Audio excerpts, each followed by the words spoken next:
The World Health Organization estimates that 650,000 of the 30 million people living in Ghana are suffering from severe mental disorder, and a further 2,166 are suffering from a moderate to mild mental disorder. The causes of majority of these illnesses include substance and alcohol abuse. One of the objectives of the UN's SDG 3 is to strengthen the prevention and treatment of substance abuse, including narcotic drug abuse and harmful use of alcohol. Despite the effort put in place by the Sunyani Municipal Mental Health Directorate to reduce mental health figures, the fight seems far from over in the Bunun region. In 2012, Ghana passed a new Mental Health Act which aimed to create a new system of mental health care in Ghana. The Act includes provisions for creation of a modern, community-based mental health system and for the protection of the rights of persons with mental disorders. But since the Act was passed, the impact is yet to be felt in Sunyani. The city is rather currently experiencing an influx of people living with mental challenges on its streets, and as a result, residents are worried. They are therefore urging the authorities, especially the Sunyani Municipal Assembly and the Mental Health Directorate, to act swiftly. At first, there were not many, but as of now, everywhere you pass, you see those people around, and they are creating problems, especially filthy, they're creating dust, rubbish everywhere. Some of them also possess materials which is harmful to the environment or to the people. I mean, I've stayed in Sunyani for 20 years now, so I know what I'm talking about. These people, out of nowhere, you see them on the streets. When you ask the assembly people, they will tell you that they are in transit. So it seems they are moving from different towns to this place. And so we are calling on them to do something about it, because it's very worrying. You don't know what might happen, because these people are sick. I should put it that way. They are sick. You don't know what is wrong with them. They might even attack you or your relative or someone. Yeah, so I think they should do something about it. Even if it's a facility, they can get and house them. They can get some sort of help, to pick them out, because it's becoming too much. I mean, as I was coming, I've seen like 4 already. Yes, within this short distance, so it's very worrying. Looking at the situation, maybe they can harm you. For instance, when they are behind you, you may not know what they can do. I plead that they should try and get them off the road. I think that would be better. The Municipal Chief Executive for Sunyani, Justin Awusu Banahine, outlines what the Assembly intends to do about the situation. It's the duty of the Assembly to look at the well-being or the welfare of all the people, including both sound-minded people and, excuse my language, unsound-minded people. That's the mentally challenged people. And so I think Sunyani or Brong and Ahafo, whether Brong East or West or Brong North or wherever, we don't have any mental hospital like we have Ankafo or Accra Psychiatric Hospital.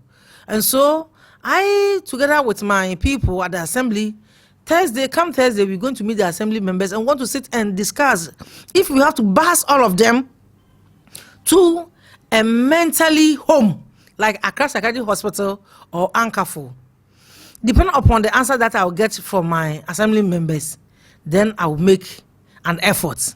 The Sunyani Municipal Mental Health Focal Person, George Gamazi, on his part, blamed the increasing number of persons living with mental illness on the street of Sunyani on the breakdown of the social support system. Sunyani municipality, you've seen people walking on the streets, you say they are mentally ill, but we say they are vagrant.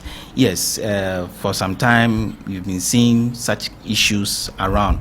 Yes, those on the streets, they are vagrant because they are always on the move. Some of them might not come from Sunyani here, but some of them too might come from here. That's why they are in town. But however, seeing them on the street is a very big issue. Sometimes it's a double sword. It means that it's partly on the part of the society or the community at large, and then partly on the patient, because we have something called social support system. When you put a client, a mentally ill client or mental disabled client on a treatment, and sometimes if there's a break in treatment regime, you see that the condition can come again. We call it relapse or remission.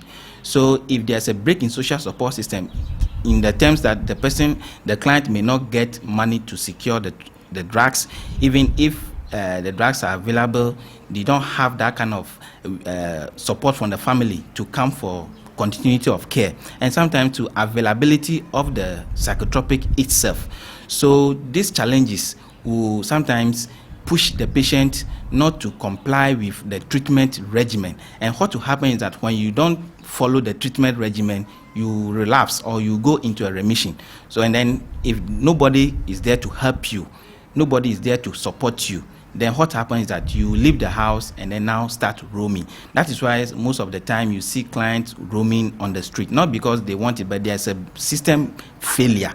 That's what the social support system, as a result of those challenges that I have elaborated. The national chairman for the Ghana Coalition of NGOs in Health, Dr. Gabriel Benanku, also added his voice on what could be done to tackle the situation.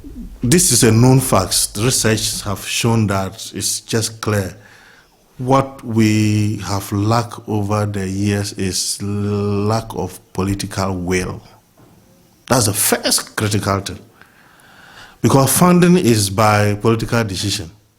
And once we don't have LI, when we don't have adequate funding for mental health, when we don't have the right infrastructure, when we don't have the right human resource deployed, we have inadequate mental health officers or psychiatry.